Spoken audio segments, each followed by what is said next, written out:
Tom. Tere, Leisi. Mul on nii hea meel, et meil lõpuks see podcasti filmimine siin ära lõi, et ma olen vist oma 3 korda üritanud kokku saada. 3 korda, kogu aeg edasi lükanud. Jaa, aga mul on siuke tunne, et see tegelikult pidigi täpselt täna juhtuma. Ilmselt küll, jah.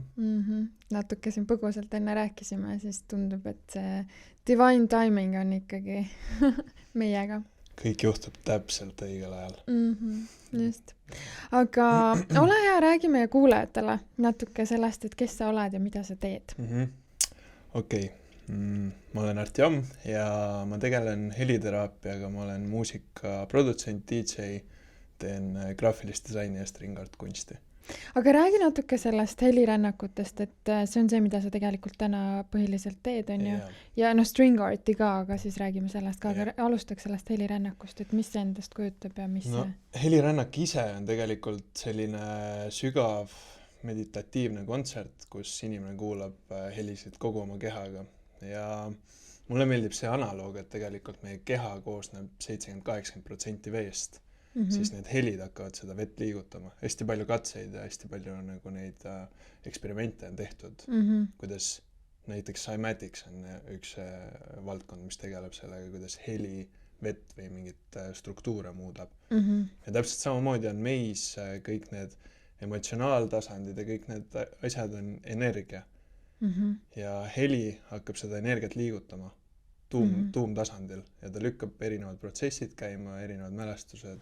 Hästi palju on tegelikult neid kasusid heliteraapial. Esiteks ta tasakaalustab vasakut ja paremat tajupoolkera, ta leevendab stressi, ta lõdvestab inimest, toetab maksa- ja neerutööd, kesknärvisüsteemi. Ühesõnaga, meie kogu kehasüsteemi organid on ju tegelikult sagedus ja vibratsioon. Ja see, kuidas nagu iga sageduse või heli tasandiga võib mõjutada neid organeid. Et mul on päris palju kogemusi olnud tagasisidet inimestelt, kes on käinud helirännakutel ja siis ongi järgmine päev või ülejärgmine päev on mingi emotsioon üles. Ja seal ongi vist täitsa süke loomulik, et käid helirännakul ära ja järgmine päev nutad 5 tundi, kui ei ole tegelikult aastaid nutnud. See ei pruugi olla, aga see võib olla, sest heli eksisteerib väljaspool aega ja ruumi ja ta lükkab nagunii, ta mõjub nagunii peentasandil, energeetilisel, füüsilisel ja vaimsel mentaaltasandil. Ja ta lükkab nagu need protsessid käima. Mõned inimesed ei kogegi kunagi, no mitte kunagi, vaid mõned inimesed ei kogegi esimest korda üldse mingit asja helirännakul, aga järgmised päevad võivad tulla nagu, et okei, et kas ma olen reaktiivne või kas ma reageerin mingitele situatsioonidele või ma suudan nagu selle kohalolu säilitada ja vaadelda seda. Ja läbi selle, kui me suudame seda kohalolu säilitada ja vaadelda seda situatsiooni erinevatest perspektiividest, ehk siis tekitada nagu uusi ajulaineid või neid neuroühendusi ajus. Ja läbi selle tegelikult me loome seda uut maailma enda sees ja sellest kiirgab väljapoole.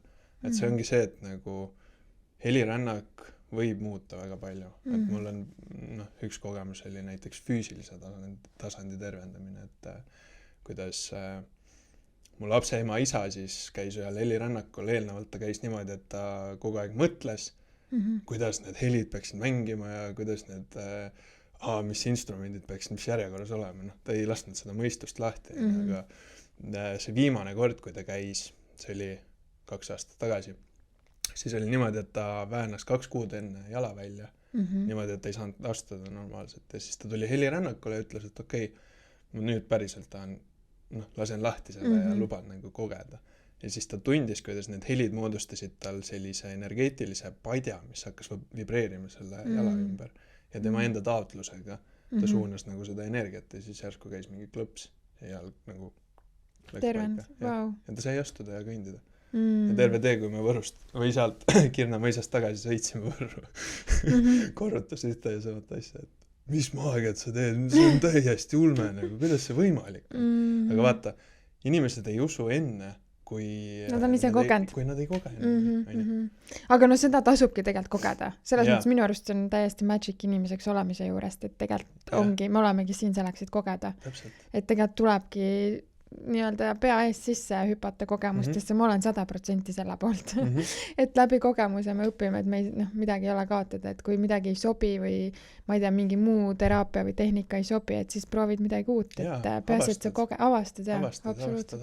Ja helirännakuga on ka see, et kuna see viib nii sügavale, me oleme harjunud olema beeta-laine tasandil, see on see ärkvel olek, kus me oleme nagu selles optimaalses seisundis, aga siis selle läbi nende helide me lähme teeta- ja delta-laine sagedusele, mis on siis sügav meditatiivne seisund, mis on siis see sügav rahu ja isegi REM-une tasand, ja seal tegelikult ongi see, kus hakkab toimuma see manifestatsioon, kus me hakkame looma, kus me lülitame selle ratsionaalse mõistuse välja ja lähme nagu sellesse sügavale iseenda kogemusse. No see on alateadlik. Täpselt. Et meie alateadvus hakkab siis tööle, kui meil on see delta ja teeta. Ja siis ongi see, et ühel hetkel võibki tunda nagu, kuidas sina ei olegi see keha, vaid sa koged seda kehas olemist, ja kogu see ruum ja aeg ja kõik nagu vajuvad ühte punkti.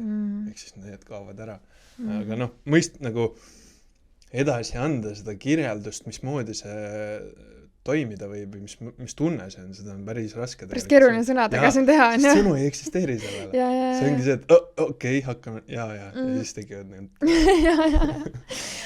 Aga kuidas see helirännak on, et kas seal inimesed kuidagi on pikali, jäävad magama või tantsivad või on mõlemad variandid võimalikud? Helirännakul on enamasti on ikkagi pikali, sest esiteks on sellepärast, miks keha saab lõdvestuda, täielikult lõdvestuda. Muidu on nagu see, et hoiad ikkagi kuidagi krampis. Päris palju teevad helirännakul magama, sest meie aju ei ole harjunud olema teeta- ja delta-laine sageduses. Siis ongi see, et lihtsalt üks hetk kuuled järsku. Ja siis ärkab üles, okei, üliselge on olla, ülihea on olla. Okei. Aga kuidas inimesed sinu juurde saavad, et kus nad infot saavad, et millal sa neid helirännakuid teed ja kus sa teed? Mul on praegu see loomises koduleht artajam.space on nagu see, mis koondab kõik need asjad kokku, et siis sealt saabki. Väga nice nimi. Et ei ole, lõpp ei ole komm ega midagi, vaid space. Aga nii kaua, kuni see koduleht veel valmis ei ole, et kas sul siis enne seda praegu ei ole mingeid helirännakuid tulemas või? Ja ma regulaarselt teen neid. Et kus Facebookist siis saab infot, valdav osa ma panen helikoda sinna Facebooki gruppi ja siis Artajami alt. Facebookis on ka Artajam? Okei, aga räägime natuke nüüd sellest Stringartist ka, et mis see on? Stringart, see on siuke niidimandala geomeetriline kunst. Seda saab igat pidi teha, aga mina teen seda niimoodi, et tal on UV-raami sisse ehitatud. Ehk siis põhimõtteliselt ongi UV-lamp läheb sisse, siis pilt ärkab ellu. Tekib mingi täiesti teine dimensioon. Ja see. Stringart minu jaoks on tegelikult see, kuidas kui ma ühte suurt pilti tegin, mis oli kõige suurem teos, mis ma teinud olen 1,5 korda 1,5 meetrit, siis mul tuli taipamine, et need niidid, kui nad jooksevad, siis nad moodustavadki sellise geomeetrilise või energeetilise mustri, mida me tegelikult palja silmaga ei näe. Aga kui me nagu lähme sellesse energeetilisse vaatlusesse või hakkame nagu jälgima energiat asjade ümber või inimeste ümber, siis nagu näeme tegelikult, et kõik ongi see suht sarnane pattern. Ja alguses oli see Stringart minu jaoks kuidagi siuke, et iseenda lahti arutamine. Et see ongi tegelikult nagu läbi naelte vahelt põimitud selline niidikunst, mis moodustavadki mandala ja geomeetriad. Ja kuna kõik elus on geomeetria, kõik on geomeetrilised sabloonid üksteise peale ehitatud, siis tegelikult see on hästi võimas ka tööriist või vahend, mida kasutada näiteks meditatsioonis või lihtsalt sisse hingata endale seda sümbolit. Sina kasutad vist püha geomeetria neid või ei? No selles suhtes, et ta on püha geomeetria, aga ta ei ole nagu see, ütleme nii, et see moonutatud püha geomeetria, mida nagu igal pool presenteeritakse. aga meil on hästi lahe lugu sinuga, et meie ju tutvusime niiviisi, et mina käin siis ilusti söömas seal Eestis restoranis on ja ma ei teagi, mis eesti keeles on. Oasis või? Okei, jah. Ja siis märkan neid ilusaid maale seal on ja siis mõtlen, et no ma ei tea, nagu esimesest korda käin, vaatlen, imetlen, läksin ühte maali eriti sisse on ja siis vaatasin kõiki teisi seal. Siis mõtlesin, okei, ma ei hakka nagu veel midagi tegema, läksin teine kord on ju jälle sama tunne, nagu täiesti võtab sisse ära, siis läksin seal mingi mehe juurde, ütlesin, kuule, et kas neid maale saab osta ka, et mul ikkagi nii tugevalt tõmbab selle maali poole on ju. Ja siis ta andiski selle sinu kontakti ja siis ma kirjutasin sulle, et mul on nüüd väga seda maali vaja siit. Ja siis me kohtusime ja siuke väga äge äratundmine oli. See oli ka päris võimas connection ja nagu teaksin. Aga esimest korda nägime. Ja läbi selle nagu just selle string arti see connection on, et ma nägin seda maali, et väga, väga võimsad. Et kindlasti soovitan, vaadake kindlasti järgi. Ja üks hästi huvitav kogemus oli ühe inimesega ka, kes ostis selle. Ta läks Oasisesse podcasti salvestama ja siis tal oli see, et hommikul ta nagu tegi endale taotluse, et ta tahab nagu mingit selgust või mingit teadlikkust või mingit sellist asja. Okei, siis läks, aga ta ei teadnud, et need pildid seal on. Ja läks ja vaatas, et väga ägedad pildid on, siis hakkas vaatama, kõndima ja siis ta jäi ühe pildi juurde hästi pikaks ajaks nagu põhimõtteliselt naelutas kinni sinna. Et ta jäi vaatama seda ja siis alguses ta ei saanud aru, miks see tõmbab teda ja siis pärast vaatas, et pildi nimi oli awareness, ehk siis nagu teadlikkus. No mul oli ka ju see moel, mis mind tõmbas sealt kõnetas kõige rohkem, see oli transformation. Ja no mul oli elus siuke väga tugev muutuste aeg, et siis ma nägin ka seda pealkirja ja see oli mingi oh my god, ma ei usu lihtsalt, how can it be nagu üliäge. Ja see sümbol seal, see Katara võre, mis seal keskel on, see on nagu mega võimas sümbol, see on meie morfogeneetiline väli, mis meid ümbritseb. No väga tore, kas on veel midagi, mis sa tahaksid endast kuulajatele? Mida praegu saime põgusalt ära rääkida? Põgusalt saime ära rääkida. Ja mis ütlesid, sa teed veel graafilist disaini? Ja seda ma olen ise ka õppinud. Ja siis ma nagu järjest, praegu olengi mingid Maarjale tegin näiteks neil tulevad 3 siukest väga võimsat kaardipakki välja, mis on 88 küsimust lapse arengu, sügav armastuse suhe ja täisväärtuslik elu. Et ma tegin nendele graafilist disaini ja kujundust ja küljendust ja kõiki neid asju, et see oli ka päris äge. Väga lahe. Ja ma olen siin ikka päris palju, endale teen neid artwork'e ja siis, et mul on nagu hästi siuke spetsiifiline stiil, et kui seal kodulehel ka vaadata, siis võib ka näha. Aga ma saan aru, et väga kunstiga seotud ja loomingus. Tundub erinevalt pidi loomingus. Ja. Aga korraks selle heli teema juurde tagasi tulles, et mis instrumente sa kasutad seal? Enamasti ma kasutan kristallkausse, kristallhelikausse, didgeridoo'd, ja siis ma nüüd viimasel ajal olen luuperiga hakanud looma erinevaid neid helimaastikke. Ja muidugi enda hääl. Selle häälega on mul ka tegelikult hästi hea kogemus ja pikk, kui siuke inspireeriv. Tegelikult meie kõige võimsam instrument ongi hääl ju.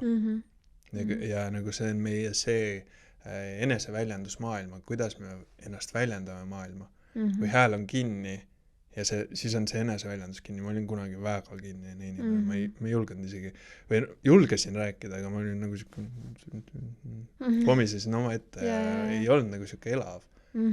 Hästi monotoonne. Aga siis nagu läbi selle heliteraapia ja läbi nende hääle avamiste, mis ma ise olen nagu enda peal kogenud, siis läbi selle olen järjest rohkem avanenud. Et kui ma näiteks vaatasin mingi aeg tagasi videot, mis ma 2 aastat tagasi tegin. Ja vaatan, kus ma praegu olen, enese väljenduse, kes see tüüp on. Nagu täiesti monotoonne, siuke rääkimine. Et üldse nagu sellist elavust ei olnud. Hästi oluline, kommunikatsioon ja hääl üldse meie elus on ju nii suur instrument, on ju, et kogu see kurgutšakra ja see kommunikatsioon just, mis tegelikult meist välja tuleb, et hästi tugev nagu nii-öelda ressurss tegelikult, mida inimestel, mida väga paljudel on see nii alla surutud.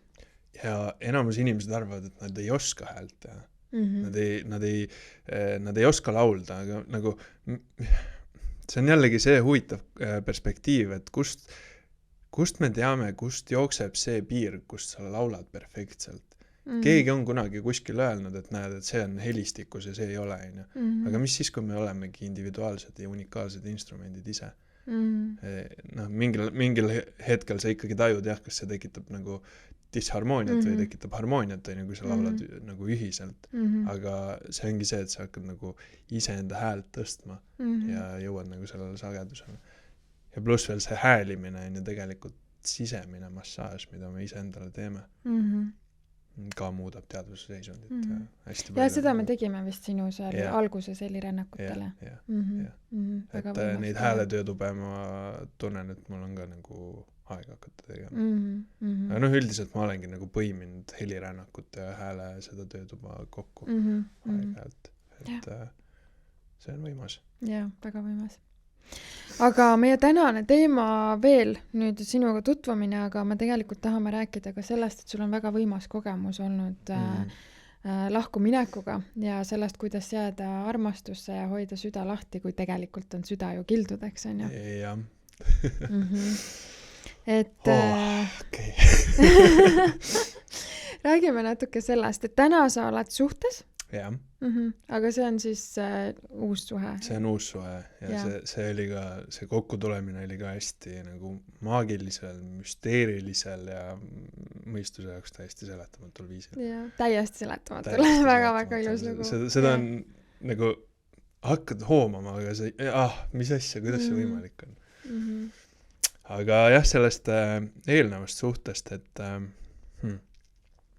jah, me olime 6,5 aastat koos ja tegelikult mingi 2 aastat või aasta enne seda hakkas, meil oli siuke dünaamika, et tegelikult Maarja oli valdav osa nagu sellises meesenergias ja mina olin naisenergias, sest mul ei ole õpetatud olema nagu mees ja mul isa oli tegelikult, mul ei olnud seda isa eeskuju ja Maarja isa täitis mul seda isa rolli.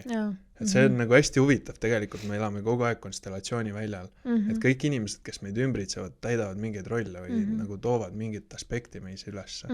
Ja siis oligi see, et meil oli nagu juba siis mingi siuke koht, kus Maarja tundis, et see on nagu kuidagi polaarsused on lappes, et ei toimu nagu sellist, et tema nagu, ma ei suutnud ise vastutust võtta mingite otsuste ees. Ja see on tegelikult naiste jaoks väga turn down, et kui mees ei suuda ise otsustada, et kas me läheme sinna või teeme seda, siis ongi see, et ma pean jälle otsustama, nagu naine ütleb endale.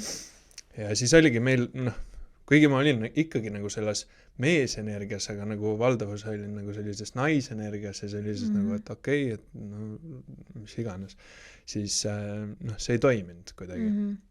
Ja siis Maarja rääkis sellest mulle ja meil oli kogu aeg hästi nagu suhtes olles on hästi oluline see, et on hästi avatud jagamine. Et me lubame olla haavatavad ükskõik kui valus see ka ei oleks, ükskõik kui ebameeldiv see ei oleks, ükskõik kui ebameeldivad need vestlused ei oleks, me lihtsalt oleme ja hoiame üksteisel ruumi. See on juba, sealt tekib juba see, et kuidas ego reageerib, ego tahab kogu aeg võidelda ja võistelda, et näed, mis sa räägid minust siukest asja. Kes sa oled siuke põhimõtteliselt? Vaata endale otsa. Ja vaata endale otsa ja siis hakkame nagu peegelpilte ja peegelmänge mängima. Aga siis oligi see, et me rääkisime sellest ja siis see oli nagu raputus minu jaoks. Et ma pean päriselt nagu ennast kokku võtma, et midagi nagu, et see suhe nagu toimida saaks. Ja siis ma hakkasin ise otsustama, ise juhtima. Oota, ma korra takistan sind. Lihtsalt, kas sinu jaoks oli ka midagi valesti siis või? või sina tegelikult ei saanud aru, sul oli kõik mina nagu ei hästi. saanud aru nagu niimoodi. Ja minu arust on hästi oluline nagu välja tuua, et noh, ma ütlen, et paarisuhted on alati meil lihtsalt nii tugevad nagu võimalused arenguks, sest ta on nii suur peegel, noh, ta on kõige parem peegel üldse, mis meil elus on. Vahetu peegel. Ja tegelikult, kuidas me tihtipeale, noh, ma nimetlen sinu seda avatust ja ausust praegu üldse sellest rääkida, sest noh, tihti inimeste probleem on see, et me ei näe ju. Me ju ei näe ise. Täpselt nii nagu sa ütled, et sinu jaoks oli kõik hästi.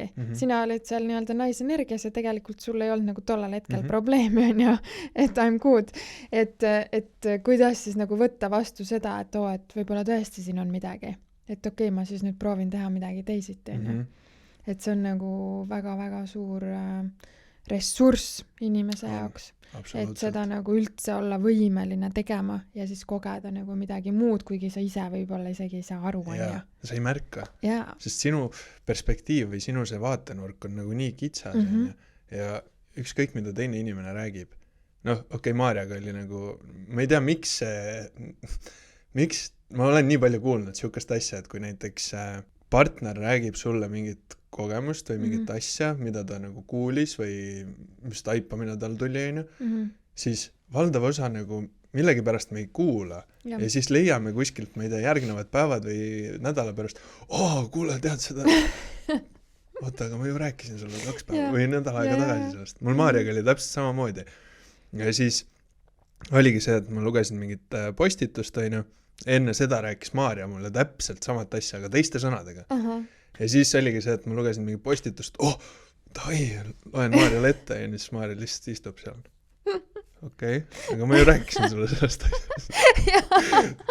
Lihtsalt natuke teiste sõnadega. Ja siis ma sain aru, et okei. See taipamine, mis mul tuli, oli see, et nagu energeetilised erinevused, sageduse erinevused, ehk siis nagu, või teadvuse erinevused. Ehk siis Maarja rääkis kuskil siit, ta rääkis nagu siia ja mina kuulasin siit, ma ei suutnud vastu võtta. Ehk siis nagu tegelikult ongi see, et mis ma tundsin meie suhte puhul oli see, et nagu kogu aeg oli kasvamine. Kasvasime, tõusis Maarja, tõusin mina, tõusis Maarja, tõusin mina, tõusin mina, tõusis Maarja. Ja niimoodi edasi läks. Et see oli hästi, hästi ilus, hästi võimas ja sügav avarduv ja õpetlik kogemus. Nii, oota, kus ma nüüd pole. Nii, et kus siis taipasid ja siis hakkasid muutma oma seda polaarsust, tegema otsuseid. Ja siis oligi see, et mingid alateadlikud hirmud olid ka seoses sellega, et meil on laps, et kuidas nagu siit edasi minna ja nii edasi, et kui nagu see suhe peaks nagu lahku minema.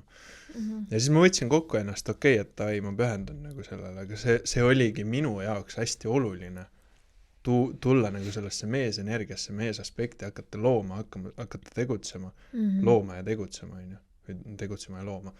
Ja siis see suhe oli hästi harmooniline, et meil oli kogu aeg nagu siuke üksteise tõstmine, üksteise nagu toetamine. Et me nagu ei madaldanud teineteist, vaid me olime kogu aeg üksteisel olemas, toetasime, jagasime, rääkisime, kogu aeg olid nagu mingid ülitiibid vestlused, kus nagu sai minna ja ollagi haavatav, tundagi emotsioone, lubadagi kõikidel nendel asjadel üles tulla, mis tulla tahtsid. Aga siis millal see oli, jah? Ehk siis üleilmine oktoober 2021 siis, jah. Maarja ja see, mu parim sõber, kellega nüüd nad koos on. Käisin mul ühel helirännakul ja seal helirännakul Maarja pani intuitiivselt käe ta südame peale. Nad olid kõrvuti ja ta pani käe südame peale. Ja sellest ajast peale hakkas tal nagu südamega mingi teema pihta. Ehk siis nagu mingi ülisügavad protsessid. Süda puperdas, mingi südame avanemine toimus. Kas sul oli sõbral nüüd? Ja. Ja siis mingi aeg hiljem me jagasime, rääkisime seda, aga Maarjal ei olnud nagu midagi. Et meil oli nagu siuke hästi toetav suhe ikka veel ja kõik toimis. Kuigi Maarja tundis, et ma olen nagu rohkem siuke perekeskne inimene, aga Maarja tahab nagu sellist actionit ja tegemist ja nagu sellist, kogeda elu. Aga ma ei tea, ma olen oma loomult siuke, et nagu mul on täitsa hea olla. Ja siis tekkiski võib-olla sealt kohast ka mingi disharmoonia, et nagu üks tahtis tegelikult avarduda rohkem, kogeda ja mina olin nagu see passiivsem pool.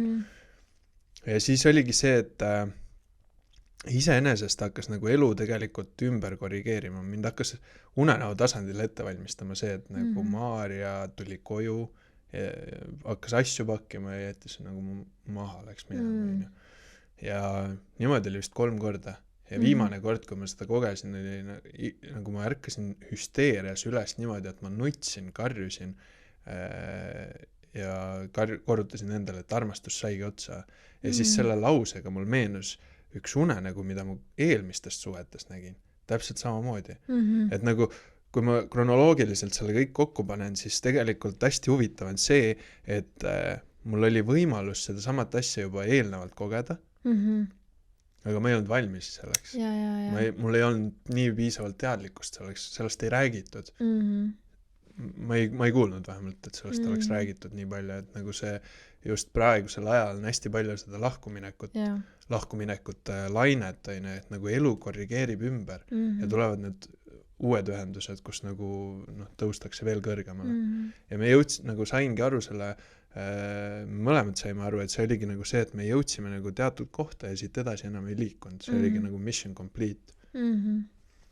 Aga ja põhimõtteliselt oligi selle unenäoga ja ma ärkasin hüsteeriliselt üles ja siis Maarja kõigepealt tuli laps magamistuppa, hakkas mu peale hüppama ja siis tuli Maarja, nad tegid pannkooke. Ja siis Maarja arvas, et ma naeran nagu südamest. Sest see kõlas tema jaoks nagu naermine ja siis nägigi, et ma nutan ja päriselt nagu olen nagu selles, siis oli nagu ehmunud, et mis nüüd juhtus, vaata. Ja siis ma rääkisin talle sellest unenäost ja siis ma saingi aru tegelikult, et unenäo tasandil hakati mind ette valmistama selleks kogemuseks, sest see oli alateadlikult minu kõige suurem hirm. Üksinda jääda, hüljatud olla. Eelnevates suhetes täpselt samamoodi. Et nagu mina ei ole kedagi maha jätnud, vaid mind on jäetud maha kogu aeg. See on eriti siuke ränk haavale vajutamise kogemus on ju, et kuidas sa siis ühest suhtest veel teise lähed, et see hirm on ju kogu aeg suurem ja suurem on ju. Täpselt. Aga siis, kui mul enne Maarjat see suhe oli, siis oli ka tegelikult see lahkuminek oli hästi huvitav, et me käisime ühel festivalil, kus ma mängisin ja siis ta ütles mulle, et ta tahab nagu bussiga tagasi tulla ja siis ma mõtlesin, et okei, tulgu ja siis oligi see, et ta oli juba samal ajal juba mingi teise tüübiga koos, siis mul oli nagu okei. No see on nagu veel omaette siuke nagu kirst tordil on ju, et nagu, et enam valusamat lahkuminekut ei saa olla, et kui juba on nagu teine inimene ka platsis on ju, et see on siuke... See oli nagu väga, väga ränk. No siis mul oli nagu täiskollaps. Ja siis ma läksin nagu, mul oli hästi raske koht elus ja siis ma tegin esimest korda LSD-d ja siis see kogemus näitas mulle nii palju enda ego ja kuidas ma iseenda eest ära põgenesin. See oli ka nagu väga-väga sür. Ja siis peale seda oligi see, et ma tegin hirmuga muidugi kõiki neid asju, hirm võimendab muidu nagu seda energiat. Ja siis ma kogesingi seda iseenda surma põhimõtteliselt, iseenda suremist. Mina pildi suremist või. Aga siis seal ma nägin Aigarit. Ja Aigar on see parim sõber, kes nüüd Maarjaga koos on. Ja ma nägin teda, kui ta tuli, mul oli hästi raske olla ja siis ta tuli minu juurde, ulatas käe, ma nägin, kuidas tal nagu ümber tekkis mingi siuke üli ere valgus. Ja ta justkui nagu oleks mingi, minu jaoks tundus see nagu justkui ta oleks kosmoselaevalt maha tulnud ja siis ulatas käe ja ütles, et tule meiega. Ja ma mäletan seda hetke ja seda tunnet nii tugevalt ja siis ma saingi aru, et nagu mul ja temal on mingi väga eriline side. Et see on nagu mingi venna siuke side. Ja okei, ja siis oligi see, et see kogemus tuli mulle näitama samat asja. Okei, kas sa oled nüüd valmis oma hirmuga silmitsi seisma? See oli väga ränk. Kõigepealt oli see, et Maarja käis ühel naiste retriidil ja siis ta läks Aigari juurde ööseks. Sest neil ei olnud mitte midagi, nad said väga hästi läbi ja läks tema juurde ööseks, sest ta ei viitsinud Võrru tagasi tulla. Ja siis seal nad tegid lihtsalt puudutasid teineteist, lihtsalt olid nagu, vaatasid üksteisele silma ja nagu mitte midagi sellist seksuaalset, mitte midagi sellist erootilist või sellist kirglikku, vaid lihtsalt olid nagu üksteisel olemas ja siis seal hakkasid neil mingid ülisügavad protsessid käima ja siis Maarja tundis seda, või nad mõlemad tundsid seda, et nagu kõik justkui lahustub. Et Maarja on suhtes, Maarjal on laps, Maarjal on mingi pere, no absoluutselt kõik lahustub, kõik oli lihtsalt üks kohalolu. Ja jah, kui Maarja koju tuli, siis jagas mulle seda asja, siis ma mõtlesin, mida fuck, mis asi see on nüüd? Mis kogemus see on, mis toimub nagu? Kuigi nad ei teinud mitte midagi, aga neil oli nagu siuke asi. Ja siis sealt hakkas nagu vaikselt lahti rullima see. Maarja ütles, et ta ei oska seletada seda. See on lihtsalt kosmiline armastuse tasand, kus nagu ei eksisteeri ühtegi piirangut, ei eksisteeri ühtegi nagu mingit lugu, et lihtsalt kõik on üks armastus. No mina ei saanud aru sellest. Jah, mingi osa sai aru, mingi osa oli nagu, et okei, ma mõistan seda. Fuck, mis asi see on nagu. Ja ma tundsin üheaegselt ilu ja valu. Ja see oligi kõige intensiivsem koht, et tunda samal ajal ilusat selles kogemuses ja tunda seda valu. Miks enamus suhted lähevad lahku? Jah, lahkuminek ja tasandivahetus on ka tegelikult kaks asja, mida, või nagu armastusega vabaks andmine. On sama, mis tasandivahetus, aga lihtsalt teine sõna. Et mis juhtub, kui me lahku lähme? Lahku minnes tegelikult nagu sõna otseses mõttes sa lööd ennast lahku. Ja siis tekibki küsimus, kui sa oled seda inimest armastanud, öelnud väidetavalt või kas see oli nagu sõnakõlks, et sa armastad teda või sa päriselt oled tundnud seda. Kui sa päriselt oled tundnud seda, siis see armastus ei lakka. Armastus muudab vormi. Ja sa jääd lihtsalt, see inimene on sinu jaoks oluline. Ta jääb sinu südamesse. Mis inimesed teevad, ongi see, et nad suhtest lahku minnes, nad panevad südame kinni, sest see valu on nii ebameeldiv. See spekter, mida ma kogesin, see oli ka nagu erinevad emotsioonid. Kõik asjad olid lihtsalt üles. Okay. Vaatan otsa. Ja õnneks Maarja oli nagu hästi mõistav ja ta toetas mind. Ta julgustas mind läbi minema sellest protsessist. Siis kui see kõik hakkas, oligi see, et ma nagu mõtlesin, et okei, mis nüüd toimub? Mis asi see nüüd on? Ja lihtsalt kuulen, usalda. Okei, mida ma siis usalda? Seda, et nagu kõik lähebki nii või? Ja mingi hetk ma sain aru sellest, et me ei saa südame teele või hinge teele tammikuid ette ehitada. Me ei saa lihtsalt, see ei ole meie kontrollida. Ja see ongi see armastusega vabaks andmine või vabaks laskmine. Et sa lihtsalt annad selle inimese, ta ei kuulu sulle. Mitte ükski inimene, mitte ükski kogemus tegelikult ei kuulu sulle, sa lihtsalt koged. Ja see vabaks laskmine ongi see, et sa nagu annad täiesti vabaks ja sa jääd ja tema jääb sinu elu olulisele kohale. Et see on nagu täiesti next level. Läbi selle kogemuse ma sain aru, et tegelikult ma lahustan ja tervendan enda või kollektiivset generatsioonilist traumat läbi selle. Et kõik inimesed, kes selle läbi teevad praegu, ja neid on palju, ja järjest rohkem tuleb ja sellepärast ma tunnengi, et mul on nagu see kutsung või tunne hakata jagama sellest palju rohkem, sest see on nii oluline teema. Süda läheb kildudeks järsku ja siis sa ei tunne ja siis sa ei taha enam ja paned ennast lukku, oled nagu isoleeritud, tunned seda valu, aga sa ei ela välja seda. Sa nutad enda jaoks, enda ette kuskil. Mul on täpselt samamoodi eelnevates suhetes. Ma nutsin enda ette teadmata, mis asi see on. Oli ülikurb, aga ma ei lasknud emotsioone välja. Siis tulid need ained, tulid alkohol, kõik need porno ja kõik need asjad. See on nii oluline, see on just nimelt see, et see võib kesta nagu märkamatult aastaid.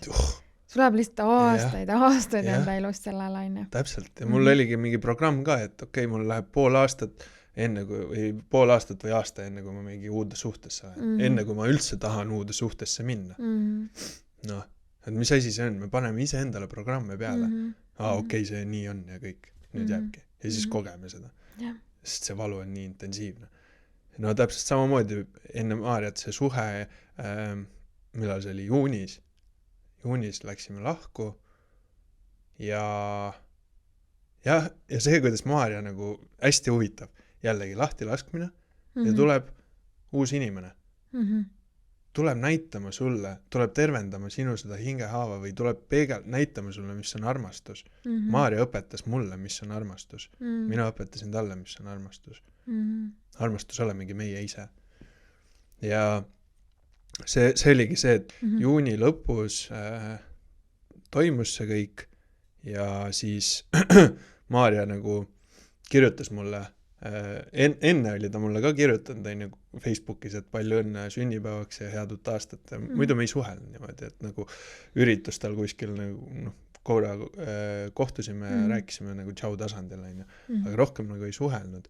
Ja siis ühel hetkel oligi see, et Maarja kirjutab mulle, et kuule, et tuli tunne sulle kirjutada, et kuidas sul üldse läheb. Siis ma istun seal, mõtlen, mis asi see on. Vaatan seda chati ja okei, palju õnne.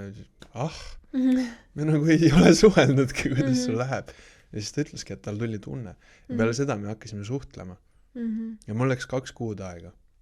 Et ma, esiteks see LSD-trip oli nagu niivõrd transformatiivne minu jaoks, et see nagu, ma sain aru ja ma lasin lahti. Ma tundsin seda valu ja kõiki neid asju, ma lubasin nagu tunda. Aga ma ei teagi, kas ma päriselt nagu läbi lasin või ma põgenesin ikkagi mingil määral. Aga nagu see eelneva suhte valu hakkas meie suhte ajal ka üles tulema. Et see ongi nagu huvitav, et kuidas tegelikult kõik need allasurutud emotsioonid ja tunded tulevad ikkagi üles. Tulevad absoluutselt üles. Ja see on see sama efekt, et sa võtad nagu rannapalli ja lähed basseini ja surud seda alla. Hoiad. Tunned, okei, nii palju jõudu läheb selle peale ja siis lased, see lendab välja. Täpselt samamoodi need emotsioonid. Aga kuidas sa nüüd selle Maarjaga lahkumineku ajal selle valuga siis teistmoodi oskasid toimetada või kus sul see selline siis nii-öelda muutus seal tuli? Üks asi on see, et ma hakkasin seda jagama, seda kohta jagama sõpradega, inimestega. Tõin lihtsalt selle valu ja tunde endast nähtavaks, enda seest välja. Ma lubasin kõiki tundeid, mis nagu valdav osa on meid õpetatud, ära nuta, mida sa nutad, nagu sa ei ole väike laps ja kõik need asjad. Miks tehakse nii? See on ju emotsioon. Emotsioon on vesi jällegi, nagu ma rääkisin, vee element. See peaks liikuma vabalt, energy in motion. Liikuma. Sa tunned, lased läbi. Mida rohkem alla hakkame suruma, seda, no ütleme nii, et piltlikult läheb see betooniks. Ja. Ja siis ongi see, et tekivad kehasse pinged, valud, ebameeldivustunded, haigused ja siis lõpevad mingi... Ja no see vabaks laskmine, endast läbi laskmine on ju ka see, et see emotsioon tegelikult lahustub.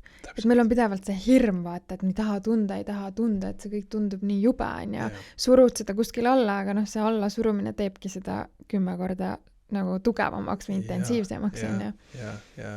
Ja see läbi laskmine ongi see, et see ei ole kerge. Ei, see ei ole absoluutselt kerge. Ei ole. Otsa vaadata enda põhimõtteliselt pasale ja lihtsalt tunda neid tundeid, sest mis ma olen nagu aru saanud, ongi see, et see emotsioon või tunne ei vabane enne, kui sa oled selle täielikult läbi tundnud.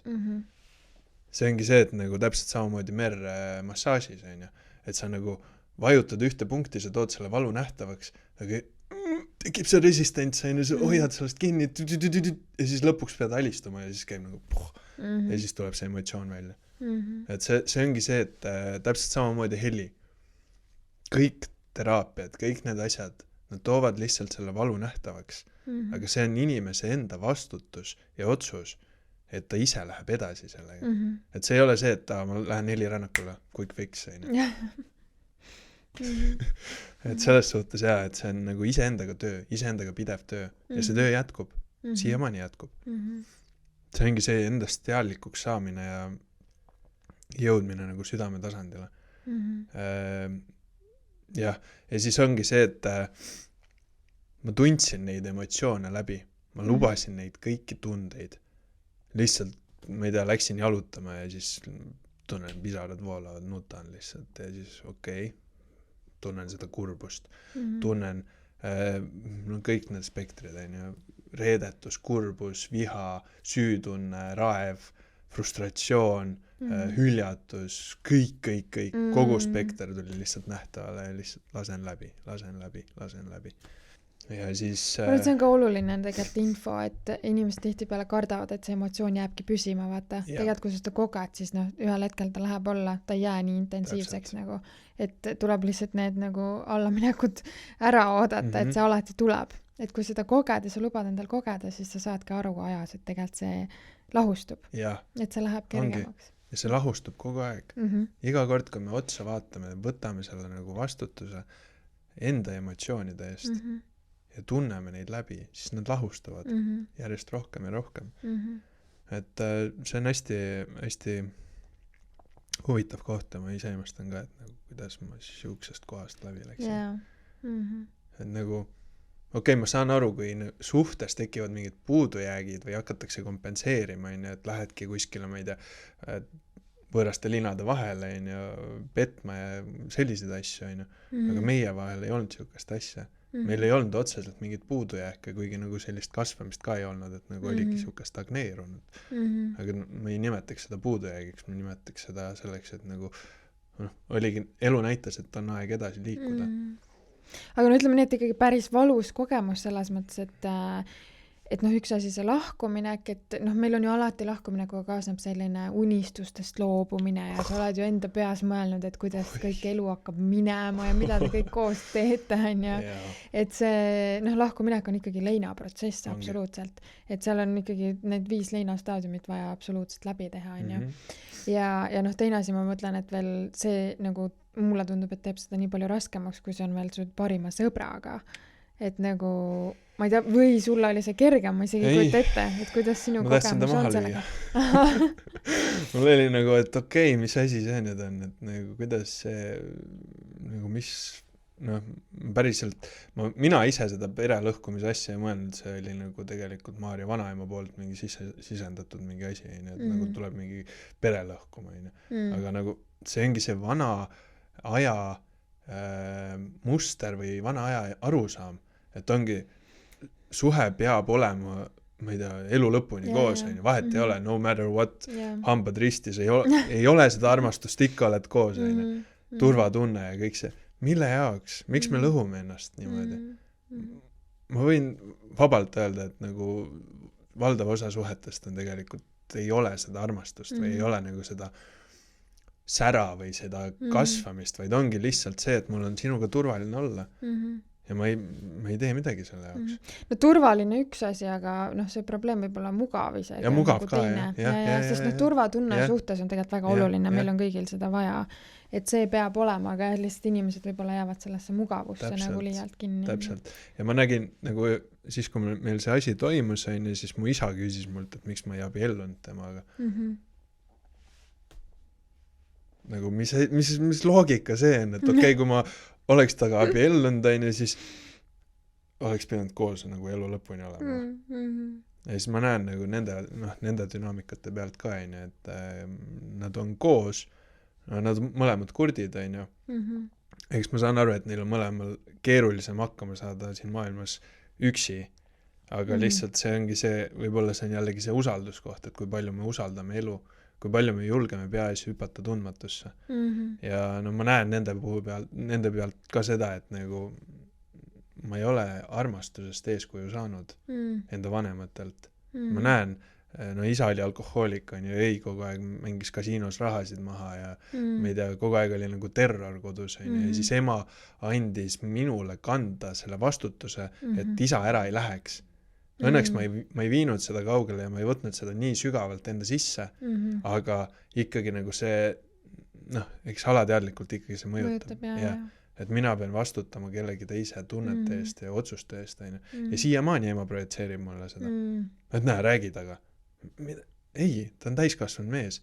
Ja ma näen, ema mängib sihukest rolli temaga, et isa on justkui tema laps ja ema on hästi domineeriv ja isa on nagu pigem selline nagu ei suuda otsustada. Ja see on täpselt see sama asi, mida mina kogesin, et mida mina ise olen alateadlikult võtnud, et minu mees energia või meespotentsiaal või mees eeskuju, isa, kõige suurem eeskuju on selline. Ja siis ma käitun selliselt. Üks otsus, miks me selle otsuse läbi tegime või miks me selle protsessi niimoodi läbi tegime, oli see, et kuna meil on laps ja me ei taha lapsele edasi anda mingit väärastunud katkist mustrit, mida me oleme ise kandnud. Ja läbi selle, et me ise enda sees läbi tegime selle. Üks naine ütles selle kohta, et see on ülim kõrgtasemeline tingimusteta armastuse eksam. Ja ma saan aru sellest. Sest see on väga raske koht. See on päriselt eksam, mis me läbi tegime. Et nagu kuidas minna suhtest lahku nii või suhtest edasi nii, et süda kinni ei läheks. Ja sa ikka oled temaga heas suhtes, aga mitte enam romantilisele kirglikul tasandil, vaid sa oled nagu partner või hea sõber, on ju parim sõber. Ja no teil on ju vanemlik tasand alati. Ja vanemlik tasand ka täpselt samamoodi. Ja siis ongi see, et nagu miks seda ei õpetata või miks seda ei jagata niimoodi. Enamus inimesed hoiavad enda sees neid tundeid ja ei jaga neid taipamisi või arusaamisi. Ja ütleme, et väga paljud ikkagi ju jagatakse, aga siis saadakse hoogu juurde sellele, et see viha on õigustatud, et näed, oligi nõme ja üldse väga raske on ju võtta vastutust, et näed, meie suhe sai otsa, järelikult meie aeg on läbi ja me mõlemad panustasime kuidagi sellesse, et see suhe sai läbi ja palju lihtsam on ju süüdistada seda sissetungi, et kui on nagu asi selles, et mingi teine uus partner on pildis, on ju. Et väga raske on nagu endale otsa vaadata, et palju lihtsam on ju kedagi teist süüdistada. Ja läbi selle kõige kogemuse sa vaatadki ise endale otsa. Vahet ei ole, kes see partner on või mis kogemus on. Sa vaatad ise endale otsa, ise enda hirmudele vaatad otsa. Sest nagu me rääkisime, et partner on tegelikult vahetu peegeldus meie iseenda sisemaailma. Ja ta toob lihtsalt, vajutan seda nuppu. Ja tuleb. Et see on meeletu. Aga ma mõtlengi, et kuidas sina siis, mis sa ütleksid, et kuidas sa said sellesse armastusse jääda? Kas sa ütlekski, et see ongi see, et sa lihtsalt lasid sellel valul nagu olla ja seda nagu endast läbi lasta ja kas sa vahepeal tegid ka mingi pausi suhtlemises, kui sa seda valu töötlesid või kuidas, mis sulle aitas siis sellesse nagu armastusse tagasi jõuda? Või jäid sa sellesse kogu aeg või kuidas see? Mul oli pigem see, et ma lubasin neid tundeid tunda, tõin seda endast välja, jagasin, rääkisin ja muidugi rääkisin Aigariga. Et me kogu aeg suhtlesime. Sest ta oli ise ka väga segaduses, et ta ei saa aru, mis toimub. Ja ta ei teagi, mis toimub. Ja Maarja täpselt samamoodi. Me keegi ei teadnud, mis toimub. Ei saanud üldse aru. Aga see ei olnud nagu meie kontrollida enam. Vaid see oli justkui nagu selline divine timing, et nagu nüüd tuli see hetk kokku. No aga samas ma ütleks, et see oli ikkagi väga ilusti teie kolme poolt tehtud sellepärast, et see oli ikkagi mingis mõttes vägagi teie kontrolli all ja see, et te kõik lähenesite sellele teadlikult ja kõik osapoolid olid nagu avatud suhtlemiseks, et see on kindlasti üks aspekt, mis on sellise asja juures väga-väga oluline, sest kujutad ette, kui Aigar näiteks ei oleks suga rääkinud, oleks ise kuskile häbi või süütundega ette ära uppunud ja ta ei oleks suutnud sinu kui sõbraga nagu suhelda avatult, on ju, et siin on nii palju nagu aspekte, et see kommunikatsioon on kindlasti väga oluline selle juures, ma näen. Absoluutselt, ja see kommunikatsioon ongi võti tegelikult selle kõige juures, et lubada nagu see haavatavus. Enamus inimesed arvavad, et see haavatav, nagu, et ma olen haavatav, siis ma olen nõrk. Tegelikult see haavatavus on kõige suurem tugevus üldse. Täpselt vastupidi. Jah, paradoksaalne. Et ja siis oligi see, et hakkasin nagu Maarjale tegelikult mingeid piiranguid panema, et ära temaga vahekorda mine ja mingeid selliseid asju. Ja siis ma tundsin tegelikult seda klammerdumist. kuigi ma rääkisin seda, et ma ei ole temasse klammerdunud, aga alateadlikult ikkagi mingi osa hoidis nagu sellest kinni. Et see oli hästi huvitav koht, mida ma nagu läbi nägin. Ja see on nagu mingi ürginstinkt, kus tekib see nagu omandihimu, ja siis oligi see, et ma tahtsin nagu hästi palju seksida. Ja siis olingi täiega lihtsalt, ja siis Maarja küsis, et mis asja sa teed? Miks sa teed niimoodi? Ja siis mul oli, et okei, mis asi see nüüd on? Nagu mingi siuke ürginstinkt lõi välja. Ja see oligi see nagu valu. Et oot, sa ei lähe kuskile, sa oled minu oma, vaata. Päris haige. Väga võimas. Ja lihtsalt näha seda nagu sellisest kohast. Väga, väga transformatiivne. Et mul kestis see kogu protsess tegelikult suht lühikest aega. Nagu kõige intensiivsem periood oli mingi 1,5 kuud ja siis sealt hakkas nagu leevenema. Võt see on ka, ma arvan, kuulajatele hästi hea info, mida teada, et nagu tihtipeale selles lahkuminekus sees olles on siuke tunne, et see lihtsalt ei lõppe mitte kunagi. See ei saagi otsa.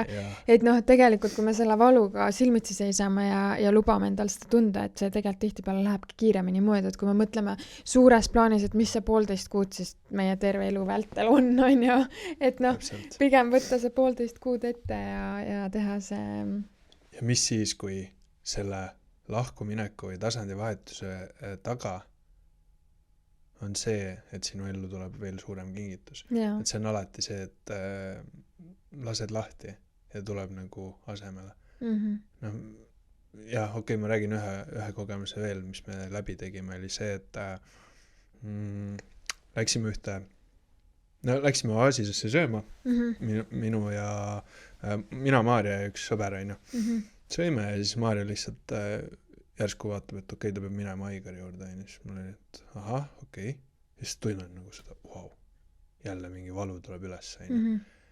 Sest ta oli kokku leppinud, et ta kell 5 on Aigari juures. Ja siis oligi see, et me olime nagu mingil määral sellises kolmiksuhtes, aga see ei olnud nagu selline kolmiksuhe. Et see, ma ei teagi, mis see oli hästi, hästi keeruline seletada. Ja siis oligi see, et läksin selle sõbra juurde peale seda oaasist ja istusime seal ja siis rääkisime sellest ja siis järsku vaatan, Aigar kirjutab mulle, et kuule, ma tunnen, et sa peaksid siia tulema. Siis mul oli oota, mis asja, mis toimub nüüd? Ma ei ole valmis selleks. Ja siis kuulen lihtsalt peast, mis lugu sa räägid endale, et sa ei ole valmis, sa oled alati valmis. Sa oled valmis. Et kes ei ole valmis, ego ei ole valmis, ego kardab midagi. Ja siis lihtsalt okei, ma ütlesin sellele sõbrale ka, et jah, siuke seis, et ma vist ilmselt lähen sinna, kus Maarja ja Aigar on. Ise jumala nagu siukses, ma ei tea, ma ei mäleta, mis tunne see oli nagu siuke hirm, ärevus, elevus üheaegselt. Tunnen, kuidas kõht hakkas keerama ja higi hakkas voolama ja siis oligi see, et läksin sealt välja, istusin autosse ja siis hakkas mõtlema, et okei, mida ma nüüd ütlen, et ma sinna ei läheks. Et mis on see nagu hea mõjuv põhjus, mis on see, et ma ei lähe sinna. Siis tunnen, kuidas kõht keerab, kõhu keeramine ja kõik need asjad on emotsioonid ja gaasid täpselt samamoodi on emotsioonid, kinni jäänud emotsioonid, mis tahavad vabanemist. Ja siis lihtsalt istun autos, okei, ma lähen, sõidan. Jõuan maja ette, tunnen, kuidas süda niimoodi puperdab lihtsalt.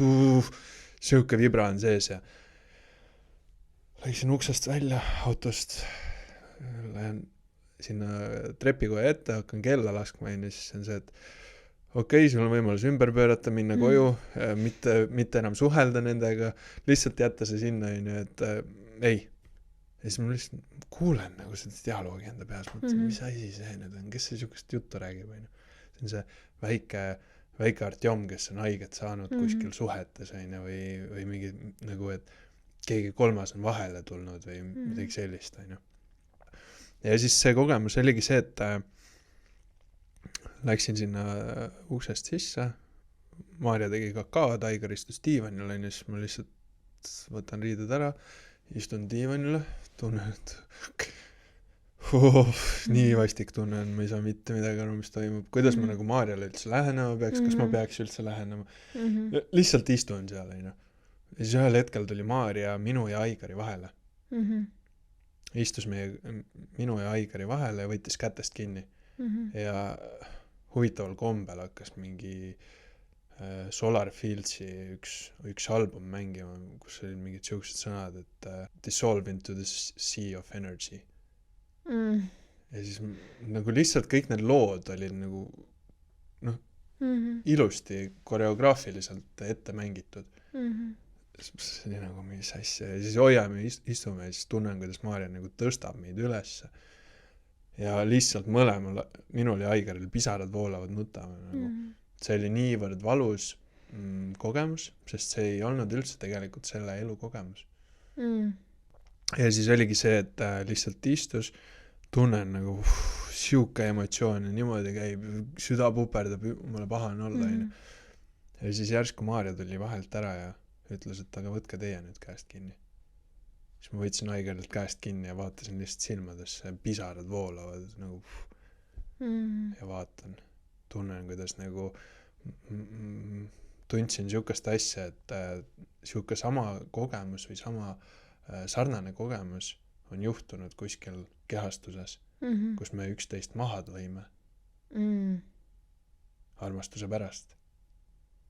Et see ongi see, nagu, mida me alateadlikult rakumälust tegelikult edasi kanname, kuni me lõpuks lihtsalt lahustame ja tervendame. Ja siis oligi see, et vaatasin talle silma, pisarad voolavad ja lihtsalt nagu siuke aga mingi tugev armastuse tunne. Nagu nii tugev armastuse tunne, kus ma lihtsalt nagu niimoodi nutsin. Ja siis lihtsalt võtsin ta peast kinni ja panime laubad kokku ja vaatasin silma niimoodi ja ütlesin, vend, ma armastan sind. Ja see oli nagu, tundsin peale seda kohe, et kõik muutus. Ja siuke vennalik armastus tuli läbi, et me ei teinud enam nagu samat asja, mis me varem oleme teinud, kus me mingi oleme ühe inimese pärast mida teineteist maha löönud, vaid nagu see tasand oli nii teine. Ja siis peale seda oligi see, et sealt läks edasi ja siis hakkas nagu leevenema. Et see oligi nagu see fundamentaalne kogemus. Et jällegi, kui ongi mingi suhtest lahku minekud ja see teine partner tegelikult, me kõik toimime väljaspool aega ja ruumi, ja kõik need eelnevad elud eksisteerivad selles hetkes praegu. Ehk siis need on erineval sagedusribal, aga nad eksisteerivad selles hetkes praegu. Ehk siis kui me enda sees selles kohas midagi ära tervendavad ülesse ja alla, kõik liinid. Ja täpselt samamoodi, kui me kuskil teises kehastuses, ma ei tea, meditatsiooni vältel või meditatsioonis olles kogeme mingit teist ajaliini ja seal midagi ära tervendame, siis see kõik muutub. Kõik on sagedus. Aga mis sa ütleksid siis nagu inimestele, et mis sellest võita on? Miks valida see armastuse tee, mitte see, et olla vihane, sest tihtipeale tundub see vihane olemine kergem? Jah, vihane olemine on kergem, sest vihane olemine tundub kergem, sest see on nagu nii nagu meil on õpetatud, et keera sellele inimesele selge ja saada ta perse ja ma ei tea, ära suhtle enam ja siis jällegi ka, kus on armastus seal kohas? No jällegi vihkamise polaarsus on armastus, et tegelikult sa armastad, aga see valu on niivõrd tugev, et sa vihkad. Ja miks valida see armastuse tee on see, et tegelikult see toob ellu palju ilusamaid kogemusi. Et milleks minna nagu sõjaga ja vaenuga lahku või vahetada tasandit või lasta armastusega vabaks. Miks ei võiks olla nagu harmooniliselt? Et okei, me naudime ja kogeme, me saame läbi, me võimegi käia kuskil, ma ei tea, jalutamas ja rääkida ja jagada elu. Et miks me peame nagu selle kinni panema? See ei ole keegi enam mulle. See hard cut off, jah. Ja see ongi see valu, mis tekitab seda, sest see valu on nii välja kannatamatu. Aga see armastus annab siis võimaluse hoida need suhted ja süda avatuna, et kogeda ise midagi palju nagu ilusamat. Täpselt. Ja kui ma selle postituse kirjutasin siin paar päeva tagasi, siis üks naine kirjutas ka, et temal oli ainuke võimalus endal süda kinni panna suhtest lahku minnes. Ja siis ma hakkasin mõtlema selle peale, et huvitav, miks nagu ise endal süda kinni panna. Et see ongi see, et ta tahab nagu suhelda selle teise inimesega, aga see teine inimene ei taha ja siis ma panen ise endal südame kinni. Et valida ise ennast, aga jällegi, mis siis, kui sa hoiad seda südame lahti ja siis las see inimene olla, see on tema enda kogemus. Kui ta ei taha, siis ta ei taha. Sina ise hoiad seda südameruumi iseenda sees. See lõppkokkuvõttes tegelikult, mis asi on suhe on armastus iseenda vastu, iseenda suhtes. Sa armastad iseennast ja teine inimene on lihtsalt boonus sinu elus. Ja täpselt, kui sul süda kinni on, siis et kuidas sa saad siis ennast armastada? Täpselt. See on päris tiip teema. No väga ilus, aitäh sulle selle jagamise eest, et see on kindlasti üks sügavamaid jagamisi kindlasti, eriti nagu meespoole poolt tulnud selline jagamine, et ma olen väga-väga tänuväärt, et sa näitad teed ja oled see teejuht nii-öelda meestele ka, et julgeks jagada, julgeks olla haavatav, et see tegelikult see on ääretu tugevus. Jaa, ma ise tunnen täpselt samat asja. Ja lõpetuseks võtaks kokku selliselt, et meil on, kuna podcasti nimi on No Limits, siis mis tähendab elu with no limits sinu jaoks? Ilma piiranguteta siis? Elu ilma piiranguteta on vabadus. Vabadus kogeda, vabadus tunda. Jah, väga ilus, aitäh. Ja paneme lõpetuseks siia ikkagi süksed 3 kiiret soovitust inimesele, kes praegu kogeb südamevalu. Mis sa tahaksid talle öelda? Esimene asi on kindlasti see, et vaata iseendale otsa. Luba tunda tundeid. Kirjuta ümber need vanad programmid, mis on kunagi sulle öelnud, et näed ära nuta, et ega sa naine ei ole või mis iganes asjad, naiste puhul vastupidi. Et luba tunda neid tundeid. Ükskõik kui valusad need ka ei oleks. Lihtsalt hoia seda ruumi enda sees. Need oskused on tegelikult meis kõigis olemas. Lihtsalt ego ja meeletasand tuleb vahele ja hakkab sekkuma ja siis hakkab nagu, okei, see on liiga valus, ma ei taha seda tunda. Ja täpselt samamoodi nagu erinevates teraapiates või erinevates näiteks hingamistes. Hingad ja siis alateadvus lihtsalt lülitab välja, enam ei hinga. Sest see koht või see koht, kus see trauma või see nagu emotsioon on, see on niivõrd valus, et kehas hakkab tõmbab krampi ja igat pidi, ja siis ongi ainuke variant on vabastada ja lõdvestuda. Lõdvestuda ellu. Ja tuua endast välja see tunne. Jagada. Sest kui mina jagasin seda, siis ma märkasin seda, et okei, et just kui ise vaatasin seda kõike kõrvalt, et see, mida mu mõistus peas lõi sellest kogemusest mingis palju suurema pildi, kui see tegelikult on. Palju valusama pildi ja palju kõik mingi worst case scenario. Ja siis, kui ma selle nagu välja tõin ja siis vaatasin seda kõrvalt, siis oli just kui nagu see, et vau, aga see ei olegi nii hull. Et see ongi see, et nagu armastusega vabaks laskmine. Vabaks andmine. Ehk siis esimene, et tunda tundeid, teine, et jagada ja 3. Armastusega vabaks laskmine. Vabaks laskmine, armastusega. Ja kui sa vabaks lased, siis elul on sul alati midagi varuks. Võib-olla see ei pruugi kohe tulla. Mul tuli näiteks kohe 2 päeva peale seda, kui ma Maarja täiesti vabaks lasin. Üldiselt tuleb väga kiiresti. Siis ma nüüd läksin uude suhtesse. Et see on ka hästi müstiline kogemus, kuidas see kõik toimus. Et sellest saame ka rääkida. Aga aitäh, et sa olid meiega. Aitäh sulle. Ja aitäh meie kuulajad, aitäh, et te meid kuulasite ja kui ise oled praegu südamevalus, loodan, et saidsite endale midagi kasulikku ja kui on keegi tuttav, kes praegu on niisuguses raskes kohas, siis kindlasti jaga. Aitäh sulle kuulamast. Ja see on ülioluline. Aitäh sulle ja aitäh teile.